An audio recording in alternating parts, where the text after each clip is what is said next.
दोस्तों आज हम आपको बताने वाले हैं कृषि विधेयक जो किसान के लिए बहुत ही महत्वपूर्ण होने वाला है दोस्तों। और आप इस वीडियो में देखेंगे कि ये फ़ायदेमंद है या घाटे का सौदा है। जैसा कि पार्टी बता रहा है ये किसान के लिए बहुत ही खतरनाक है। तो चलिए आगे देखते हैं इसमें क्या क्या बातें लिखी हुई है। सबसे पहला जो विधेयक किसानों के लिए लाया गया है वो कृषि उपज व्यापार और वाणिज्य विधेयक है। इस विधेयक में संवर्धन और सरलीकरण का कार्य किया गया है किसानों के प्रोसेस जो होते हैं, प्रोसेस्ड फूड बनाने के कार्यक्रम उनके लिए और उनके खाद्यान्नों की व्यवस्था के बारे में।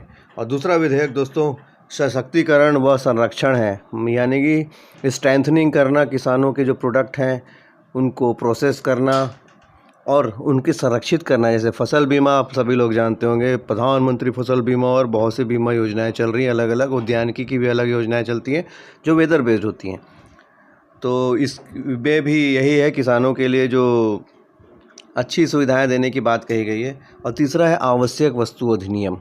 इसके बारे में दोस्तों आप सभी जानते होंगे 1955 में एक्ट बना था जिसमें आवश्यक वस्तुओं को संरक्षित रखा गया है कि इन वस्तुओं का गोदामीकरण न किया जाए और ये आसानी से सर्वसुलभ हो।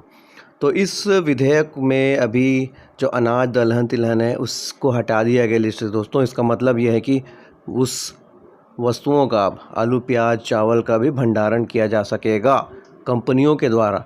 तो इसका कितना दुष्प्रभाव पड़ेगा आम पब्लिक पर यह भी हम देखेंगे। जैसा कि विरोध किया जा रहा है कि इससे गोदामीकरण को बढ़ावा देगा गवर्नमेंट और कंपनियों को फ़ायदा पहुंचाएगा।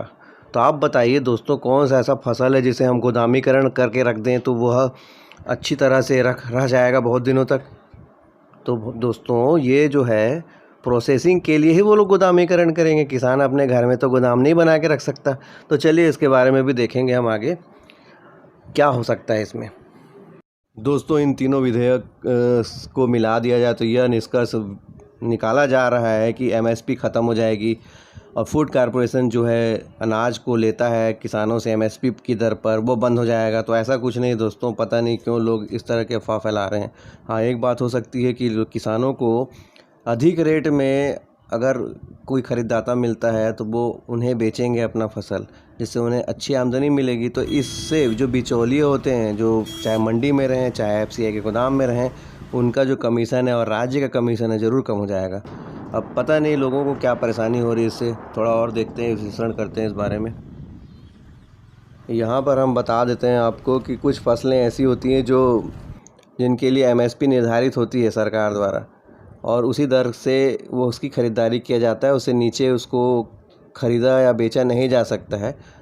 तो ज़रूर ऐसी कुछ फसलें होंगी जिन पर एमएसपी निर्धारित नहीं है, तो उनके भाव में तो आप जानते ही होंगे, जैसे टमाटर है और सब्ज़ी है, उनका कोई एमएसपी निर्धारित नहीं किया गया जिससे उसमें उतार चढ़ाव आता रहता है। लेकिन आप देखे होंगे जो धान है गेहूँ है और जो उन्नत किस्म का जो भी अनाज है उसका रेट सभी वर्गीकृत किया गया है और वो एक एमएसपी के दर पर ही बिकता है।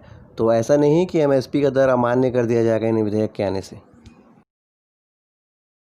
अब लोग ये कह रहे हैं कि दूसरी मंडी में किसान जाकर बेचेंगे। अरे भैया किसान तो अपने मंडी में ही बेच नहीं पाता, उसके घर से किसान मंडी की दूरी ही बहुत होती है। तो उनके लिए छोटी छोटी सहकारी समितियां बनी होती है, वो वहाँ जाकर अपना धान और फसल को बेचते हैं। अब आप बोलेंगे कि वो दूसरे राज्य में बेचने जाए तो ये पॉसिबल नहीं दिखता है। तो गवर्नमेंट का ये कहना है कि किसान को जहाँ रेट ज़्यादा मिलेगा वो वहाँ जाएगा बेचने, तो ये उतना अच्छा नहीं दिखता लॉजिकली। लेकिन कंपनियां अगर कॉन्ट्रैक्ट पर ख़रीदती हैं तो किसानों को निश्चित रूप से ही टेक्नोलॉजी का लाभ मिलेगा और उनके जो फसल होंगे उनको वो घर पर आके ख़रीदेगा, उनसे उनको ट्रांसपोर्टेशन नहीं लगेगा, ये तो निश्चित बात है। अब विपक्ष ये बोल रहा है कि इससे मजदूर बन जाएगा किसान। तो भाई मजदूर कैसे बनेगा, वो तो अपने खेत में काम कर रहा है। मुझे तो ऐसा लगता है एमएसपी का कॉन्सेप्ट और ख़रीदी बिक्री की जो मंडी व्यवस्था है उसके बारे में पहले किसानों को जो कि मालूम ही है, विरोधियों को भी बता दिया जाए, इससे उन्हें समझ में आ जाए कि भाई ये व्यवस्था पुरानी बनी ही रहेगी, इसमें कुछ एडिट किया जा रहा है। यहाँ पर एक बात हो सकती है कि कंपनियाँ अगर किसानों को कॉन्ट्रैक्ट दर पर रख लें कि आपकी फ़सल को हम इतने दर पर निश्चित रूप से खरीदेंगे ही, तो इसमें भी कोई घाटा नहीं है। लेकिन इसे ही शायद विपक्ष और विरोध करने वाले बोल रहे हैं कि किसान गुलाम बन जाएगा कंपनियों का। लेकिन अपनी ज़मीन पर कोई गुलाम कैसे हो सकता है, आप ही सोचिए। अगर आप अपने घर में या कहीं पर ऑफिस खोलने का अनुमति देते हैं तो एक कॉन्ट्रैक्ट रहता है उसका, कोई आपकी ज़मीन पर कब्जा नहीं कर लेगा ऐसे ही। आप स्लाइड्स में भी देख सकते हैं जो बातों को मैं बोल रहा हूँ, और खुद ही अंदाज़ लगा सकते हैं कि इन बातों में कितनी सच्चाई है, क्योंकि आप सभी लोग मंडी से परिचित हैं कि मंडी में कैसे कारोबार होता है। और एमएसपी से कम कहीं भी बिक्री नहीं होने वाला है। जो दरें निर्धारित की गई फसलों के लिए वो बढ़ती रहेंगी और कम नहीं होना है। तो ये तो किसानों पर निर्भर करता है कि वो अपनी फसल कहाँ बेचें। यहाँ मंडी ख़त्म करने की बात नहीं हो रही है। तो आप समझ सकते हैं कौन कैसी कैसी बातें कर रहा है यहाँ पर। और धन्यवाद वीडियो देखने के लिए।